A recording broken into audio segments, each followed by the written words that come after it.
London is not a beautiful city. Under the soot that covers its buildings is a teeming mass of 4 million souls trying to survive, mostly off of each other. You see it in the paper every day. Thankfully, we have the London Times to keep us informed of all these troubling activities with an unbiased eye and razor-sharp accuracy. We find this publication to be of invaluable assistance in our investigations, and I'm sure you will as well. Among the forces of evil which run rampant in this city, there are also, thankfully, 2 groups of individuals who will aid us in our cause. As we do, they attempt to right wrongs and restore harmony and civility to the streets of London. The first of these groups is a ragtag association of young ruffians. I call them the Baker Street Irregulars. Don't let them fool you. They may be scruffy and ill-bred, but they are on the right side of the law. They can go everywhere, see everything, and overhear everyone. They are my eyes and ears in the streets of London, unquestionably a tremendous asset in our work. They will help us in our investigations if they can. The other group is a far more civilized collection of gentlemen and institutions. I call them the Baker Street Regulars. They, too, will be extremely useful in our work. At the start of any investigation, do keep in mind that it is a capital mistake to theorize before one has data. Unwittingly, one begins to twist facts to suit theories instead of theories to suit facts.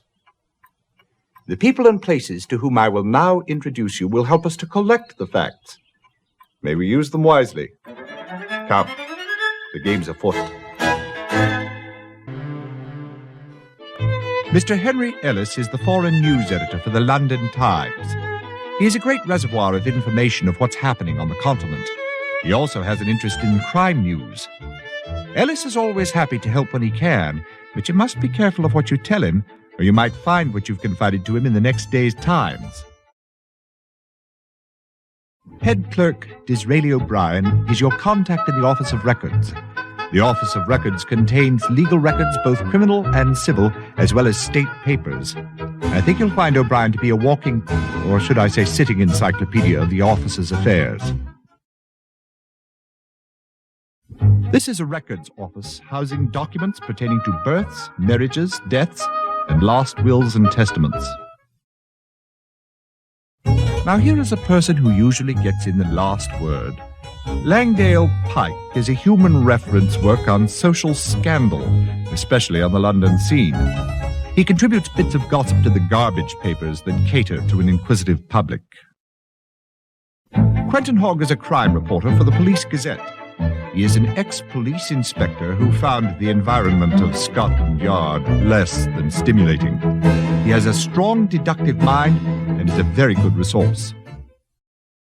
If I can't find something in my own files, I go and examine the overflowing shelves of the great London Library. It is a wealth of information. Porky is not a pillar of society, I dare say, but he is a man who has learned from his mistakes and is trying to start a new life. Although he is no longer in prison, he is still behind bars, or shall I say, a bar. Jolly good one, Holmes. Yes, Watson. Well, the bar in question is the Raven and Rat Inn. Porky is the proprietor. He has been of great help to us in the past, and I expect he will continue to be in the future. This gentleman is the head chemist at Scotland Yard Criminology Laboratory. It is rumored that Murray lives in the lab. He is eternally bent over one of his tables trying to extract the history of a crime from the physical evidence he's been given. Ah, Scotland Yard. If the Yard knew how to examine evidence with any skill, there would be no need for our services. Inspector Lestrade is the pick of a bad lot. But it is true they may be a source of valuable information. After all, the professional police have methods for gathering facts that are not open to us. Edward Hall is a young barrister whom you will find on most days at the Old Bailey. He's a cut above the other unimaginative members of his profession. Holmes, don't you think you should explain to them the difference between a barrister and a solicitor? Yes, of course, Watson. A solicitor handles the routine legal business of our society. If you do not have to go before a court, you will have no need for a barrister. If you must go before a court, then your solicitor would engage the services of a barrister. Sir Jasper is the chief medical examiner for St. Bartholomew's Hospital. He is London's greatest forensic pathologist. You can depend on him for all the technical details that can be obtained from any corpse whose cause of death is in question.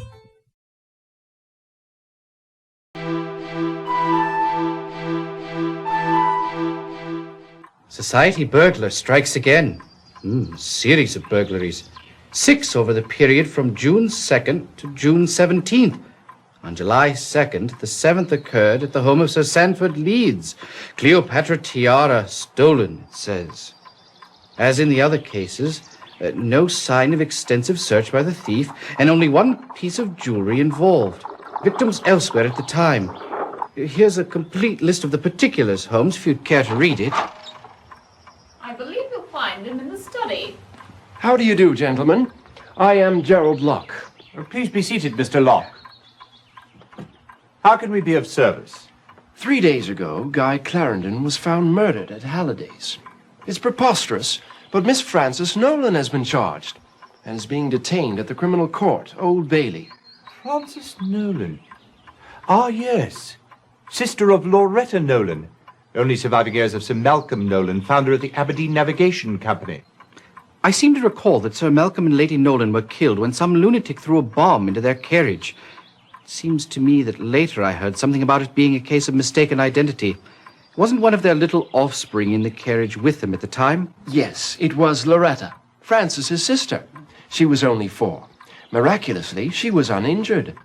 Mr. Locke, I've heard that you are a suitor for Miss Frances Nolan's hand, are you not? Yes. And was it not also true that she was being courted by Guy Clarendon? Unfortunately, yes. Have you any idea why Frances Nolan was charged with the crime? Well, she was discovered over the body with a pistol in her hand. That would do it. But you don't understand. Frances is totally incapable of murder, not even of a scoundrel such as Guy Clarendon. Scoundrel? But he's from such blue blood. Also, if I'm not mistaken, he's an accomplished batsman for the West London Cricketers, a ranked fencer in international competition. He was also a bit of a bounder, Watson. What an understatement. Guy Clarendon was excessively fond of cards and strong drink. His father had all but disinherited him.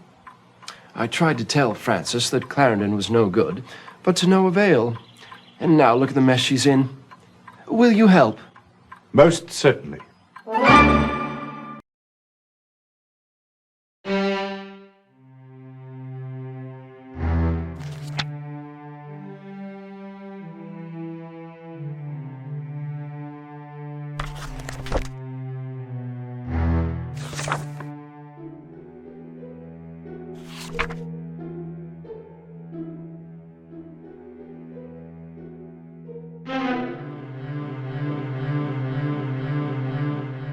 This is a difficult thing for a man to say about his only son.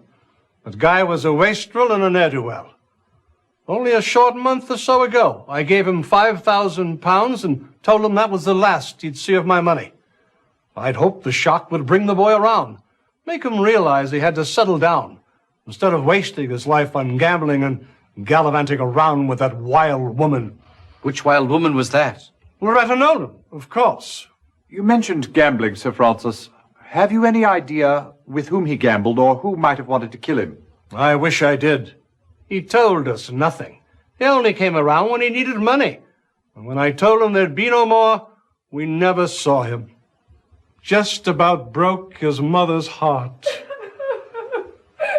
There, Gertie. We still have one another.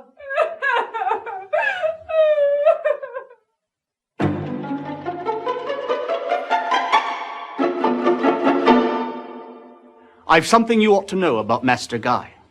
One morning, rather early, about 4 or 5 weeks ago, I heard a terrible clatter downstairs, so I came down to investigate. It was Master Guy just coming home.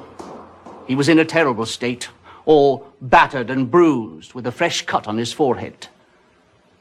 I asked him who did it to him, and he wouldn't say. I think he was afraid for his life.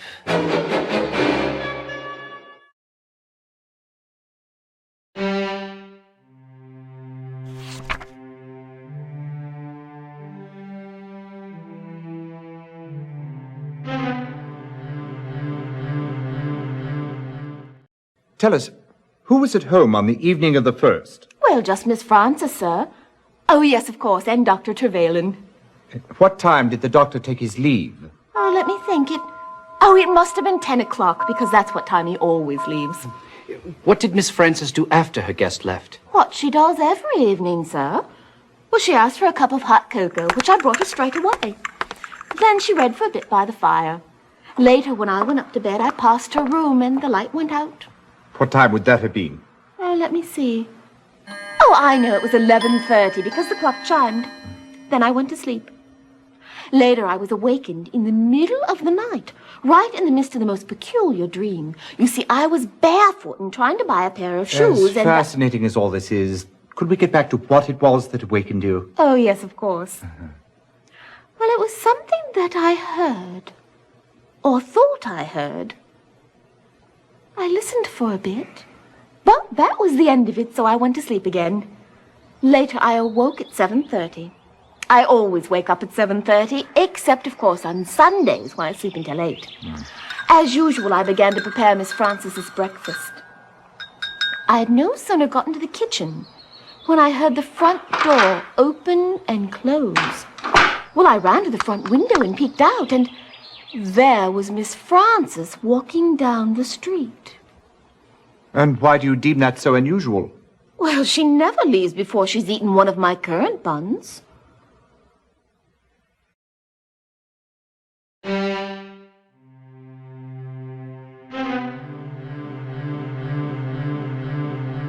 Enter and be recognized. Oh, you don't wish to play Her Majesty, eh? Very well. You do not seem particularly disturbed by the recent turn of events, Miss Nolan. Each of us grieves in his own way, Mr. Holmes. It must be difficult for you to face the possibility that your own sister may have killed your dearest chum. Guy was fun to be with. And as for Frances, I love her dearly, but, well, it's funny to think Miss Right and Proper has finally gotten herself into a bit of a jam. Miss Nolan, may I ask, when was the last time you saw Guy Clarendon? Let me think. I believe it was the Richmond's party last Thursday. Yes, I'm sure of it. God, we did cut it up a bit there. And after the party? We did not go home together, if that's what you're implying. That would have broken Frances's heart. She was head over heels for Guy, you know. She had some foolish notion that he was going to marry her.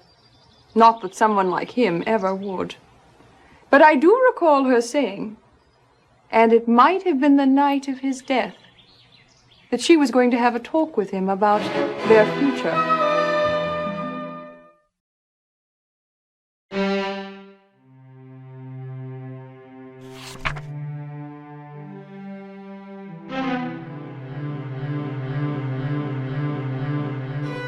I understand that Wilfred Robards is considering taking Miss Nolan's case. He might be able to help you. If you'd like, I can arrange an interview with Frances Nolan. She's being held downstairs, you know.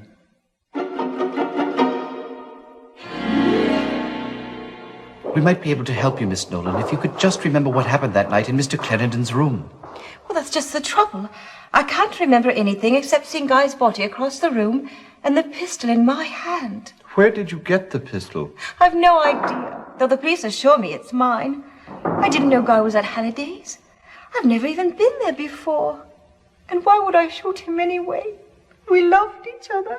There, Miss Nolan. Stiff upper lip. Thank you. Miss Nolan, what is the last thing you remember before the room at Halliday's? Oh, hot cocoa in bed. I beg your pardon? Well, every night before I retire, my maid, Grace, brings me a cup of hot cocoa. How nice. Yes. And before that? Well, before that, I dine with Dr. Trevelyan, as I do every Sunday evening. My sister Loretta is under his care.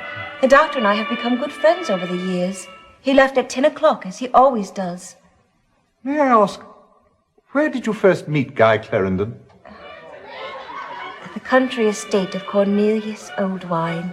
In March, my sister Loretta was attending a party there. I suppose things got a bit out of hand because it seems she dived into a fountain. She caught pneumonia and I had to go and fetch her home. Guy was also at the estate, and that's where we met. And he immediately began paying court to you? Oh, heavens, no. Nobody seems to take much notice of me. I suppose that comes from having such a wildly attractive sister. That's why I was so surprised when he called a few weeks later. We began seeing a great deal of each other. We went on long carriage rides, had picnic lunches. It was all quite lovely. And then on the 5th of June, he declared his love for me and asked for my hand in marriage. I was so happy. I couldn't have killed him. How do you explain your presence at Halliday's? Well, I can't. It's just like the other 2 times. You've had memory losses before. Yes, twice in the past month. The first time I found myself atop a horse in Hyde Park, with no recollection of how I got there.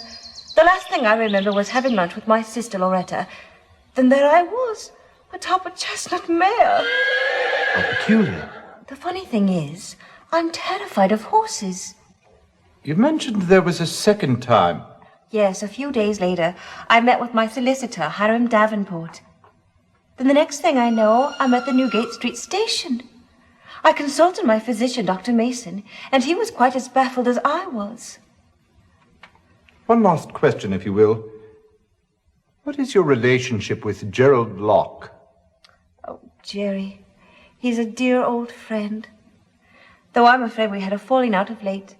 He said some very unkind words about Guy.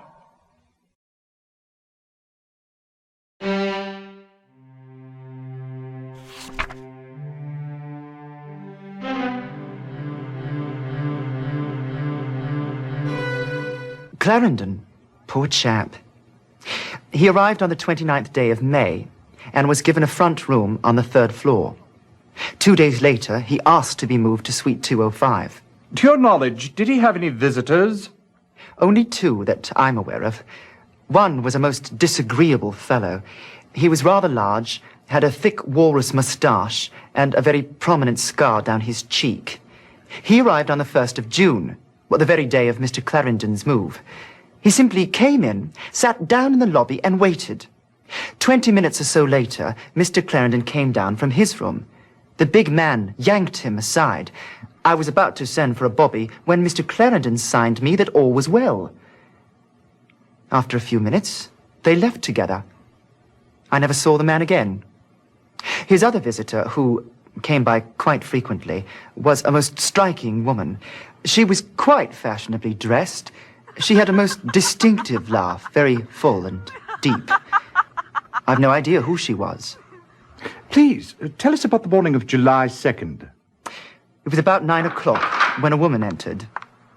She was rather plain-looking, and I wouldn't have noticed her, except for the fact that she came in the front door, looking neither left nor right, and proceeded directly up the staircase. It couldn't have been more than 30 seconds later when I heard a bang, followed by a woman's scream. I dashed upstairs to the 2nd floor. The door to room 205 was open. Inside, I found the body of Mr. Clarendon and the woman who'd just come up. She was lying in a swoon in the center of the room with a pistol in her hand. I revived her with some whiskey. When she came to, she was totally disoriented. She had no idea where she was or what she'd done. When she saw Clarendon's body, she let out a shriek and dropped the pistol. I summoned the police. Tell me, at what hour are the hotel's front doors locked? Oh, 10 o'clock, sir. Anyone who arrives after that has to be let in by the night staff. Of course, Mr. Clarendon was never one of those. He was always in his room before 10. May we see his room?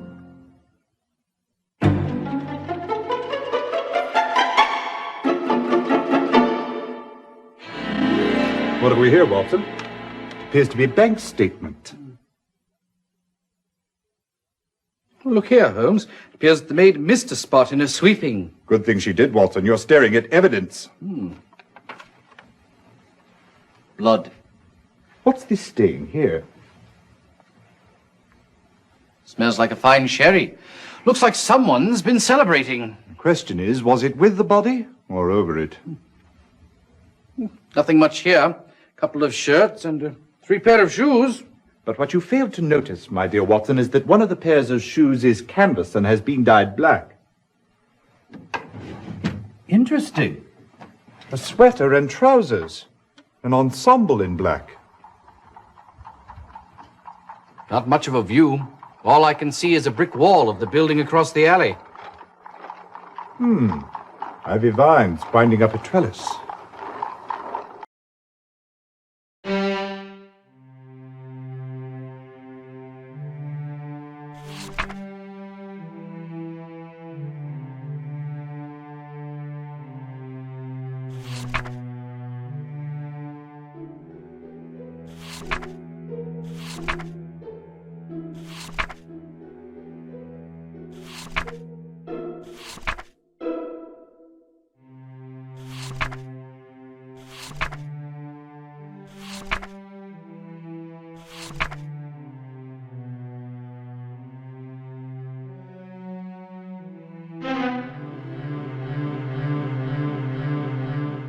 You're quite sure the murder weapon was a small caliber pistol? Quite. I'd also wager to say he'd been shot at very close range. Ghastly. Tell us, Sir Jasper, at what time did you receive the body? Around 1 o'clock in the afternoon. And how much time would you judge to have elapsed from the time of the murder? Well, it's always difficult to be precise in these matters, but I'd venture to say he'd been dead anywhere from 4 to 10 hours.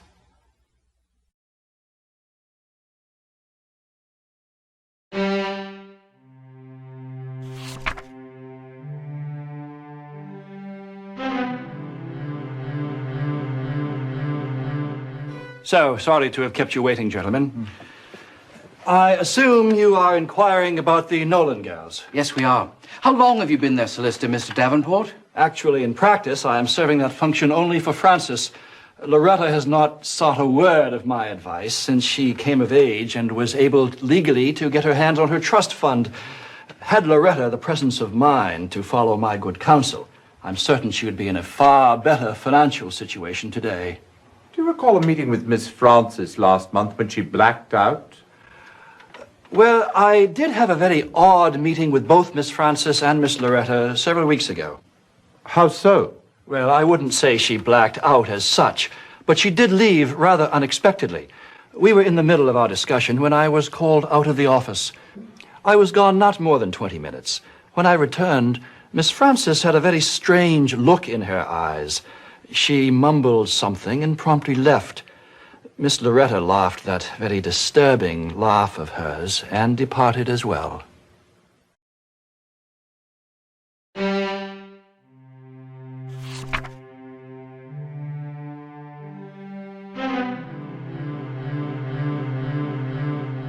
Tell us, Dr. Mason, have you determined the cause of Frances Nolan's blackouts? It's the strangest thing, really. I examined her thoroughly and found nothing physically wrong. She could not recall receiving a bump in the head, nor did she complain of dizziness. All I could suggest that was perhaps she was overtired and prescribed rest. It remains a complete mystery to me.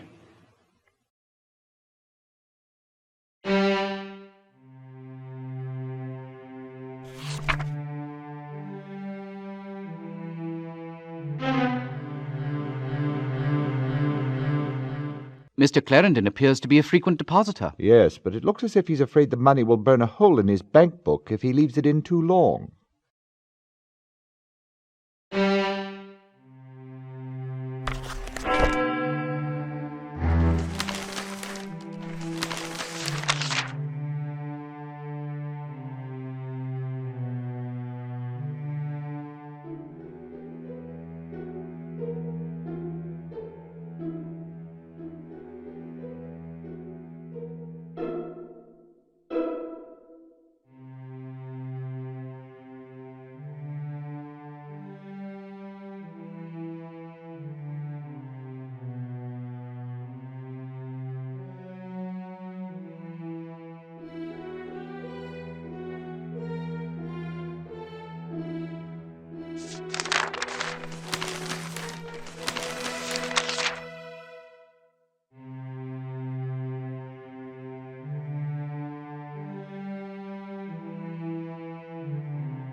The tiara was a terribly valuable piece of jewelry, and it meant so much to my wife. She has been under a doctor's care since the theft. In fact, just yesterday she took a room at the hospital. Oh, I'm sorry to hear that. Is she prone to bouts of nervousness? Perhaps lately it seems so. She was absolutely undone when young Clarendon poured champagne down the borders of her gown at Richmond's party. Come to think of it, that was the last time she wore her tiara. She was so proud of it. And several of the ladies at that party admired it openly. Where did Lady Leeds keep the tiara when she wasn't wearing it? In the bottom drawer of her bureau, where she kept some of her more frilly undergarments. Were there any signs of a search? Drawers left open, that sort of thing? No, and that's what strikes me as so peculiar. It's as if the burglar knew right where to look.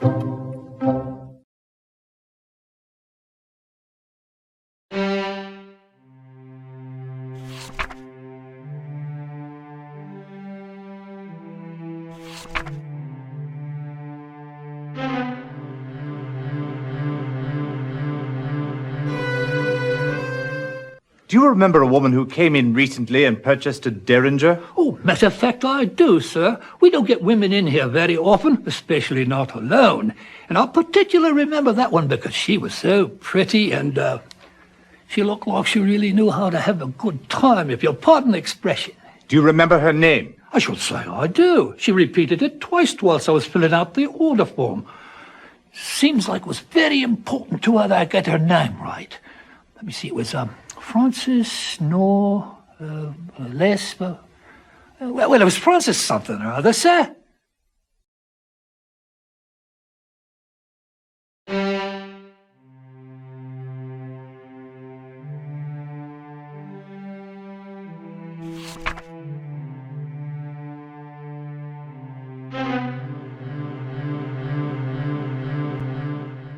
Doctor, we understand that you dined with Frances Nolan on the evening of July 1st. Yes, that is correct. We dine every Sunday. Her sister Loretta has been under my care for some 10 years. First at the Mesmer Braid Institute and then in private practice. Without breaching physician-patient protocol, would you mind telling us the nature of her illness? She never quite recovered from the overwhelming trauma of watching her parents being blown to bits. I quite understand. As is often the case with young orphans, they tend to create fantasies about their parents. Miss Loretta Nolan truly believes that her father was the King of England, making her a princess. Do you think her unconventional behavior stems from that fantasy? Absolutely. As a princess, she believes she can do no wrong. I must say that she's worlds apart from her sister Frances. Do you know Frances Nolan well? Yes, rather. Through my treatment of her sister, I've known her for years. Let me say that it is difficult to believe that Miss Frances is capable of murder. She has a quiet, unassuming personality. An act of such direct confrontation would not be at all in keeping with her character. Were Loretta and Frances close? I know without a doubt that Miss Frances loves and cares for her sister almost as a parent would a child. Miss Loretta, well, she loves her sister as much as she is capable of love.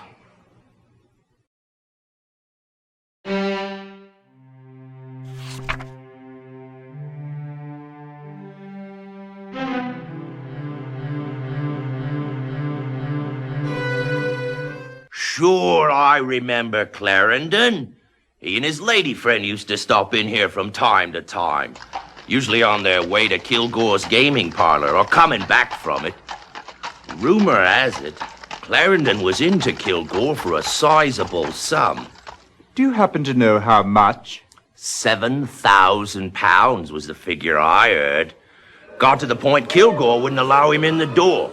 Clarendon made a big fuss till Gus Bullock stepped in. Clarendon backed down pretty quick. Don't blame him none. Nobody in their right mind would want to mess with the likes of Gus. Do you think Bullock was involved in the murder? Nothing you could tell me about that bloke would surprise me. Anyways, Kilgore makes it clear to Clarendon that he wants his money. Then, a month or so later, Clarendon comes in all smiles, and he and Kilgore getting on like chums. Figure Clarendon must have paid him back. Then, Calvin Leach steps into the picture. Now, who's Calvin Leach? Leach deals in what you might call stolen property. Square dealer, too. Give you one half the value of the article. What does Leach have to do with Clarendon and Kilgore? Usually nothing at all. But there it is. Leach, Kilgore, and Clarendon meeting late at night just as thick as thieves. The meetings continued on right up to, well, the night before Clarendon's death. Very interesting. Now, we've been standing here jawing, and I don't recall hearing anybody order nothing. What'll it be, mate?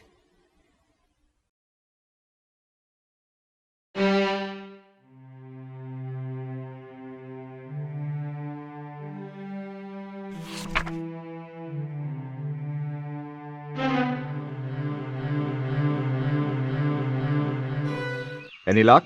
Yes and no. I beg your pardon? Yes, Kilgore has met Clarendon once or twice, but no, he insists he's never heard of Calvin Leach. And you believed him?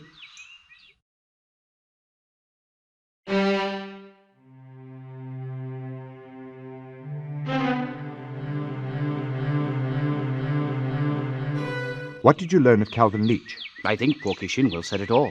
Did you ask Leach about Clarendon? Yes. What did he say, Watson? Oh, yes, of course. He said he'd never heard of him.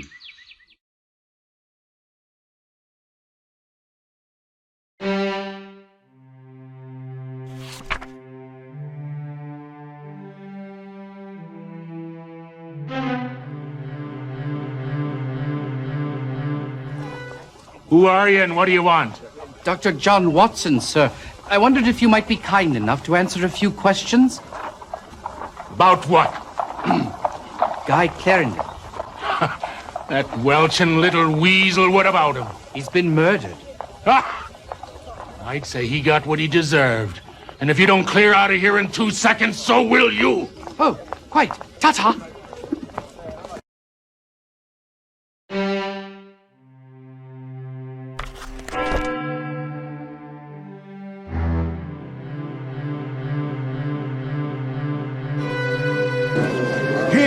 Hear ye. The Queen's Court now stands in order. Mr. Holmes, I understand you've been looking into the murder of Guy Clarendon. That is correct, my lord. Would you be so kind as to tell the court who killed Mr. Clarendon? Certainly, my lord.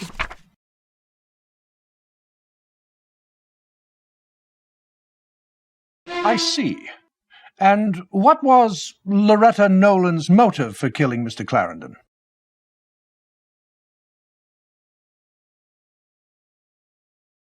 Ah, greed, pure and simple. Now, have you determined why Francis Nolan went to Halliday's? I have, my lord. Please inform the court. Not a sisterly thing to do at all. Is there anything else you wish to report to the court? Yes, my lord. I believe we've also solved the case of the society burglar. You don't say. Who is the guilty party? Guy Clarendon was straight from the upper crust. Why ever would he turn to a life of crime? Well done. I applaud your deductive skills. You will make a fine detective for Scotland Yard one day. However, you'll have to do much better if you wish to match the sleuthing expertise of Mr. Holmes. Not bad, I dare say. We're not too far off, are we? Well, Watson, we should be very pleased with ourselves on this one. Yes, indeed, Holmes. 2 cases solved for Scotland Yard, though I doubt that Lestrade will consider himself in our debt. 2? Yes, indeed. First, the society burglar. Clarendon was £7,000 in debt to the gambler Kilgore. Unfortunately, he was in his father's bad graces and he was flat broke. Do you suppose Kilgore sent Bullock around to rough Clarendon up? Good deduction, Watson. You're learning. That's why he moved into Halliday's, to escape Gus Bullock. And to pay off his debts, he took to burglary. Right you are. He acquired a black sweater, trousers, and a pair of black canvas shoes so as not to be seen or heard in the dead of night. He chose victims of his own class, whose social comings and goings he knew well, and whose homes he'd visited often. I still don't understand why, after he'd settled in at Halliday's, he changed rooms. Elementary, my dear Watson. To be at the back of the hotel with a vine-covered trellis conveniently leading in and out of his bedroom window. Quite so. Positively clever of you. May I continue? Oh, please do. On the 1st of June, Bullock tracked Clarendon down and confronted him in the lobby. Clarendon paid him the £5,000 that was given to him by his father. But he still owed Kilgore £2,000. And that was the same evening the society burglar struck for the first time. So pleased you've been paying attention, Watson. Soon after that, Clarendon, Kilgore, and Calvin Leach, a known trafficker in stolen goods, were seen together. Notice, if you will, that 1/2 the value of the first 3 society burglaries is equal to £2,000. Half the value being the price normally paid by Calvin Leach for stolen goods. Notice also that this same amount is equal to the balance of Clarendon's debt to Kilgore. Fascinating. So with his new vocation, Clarendon now had an easy source of income. Quite so, as his succeeding bank transactions evidence. On the day after each of the next 3 burglaries, Clarendon made deposits. Everything went along swimmingly, and by June 30th, his debt was paid. But the tiara was stolen July 1st. Yes, Watson.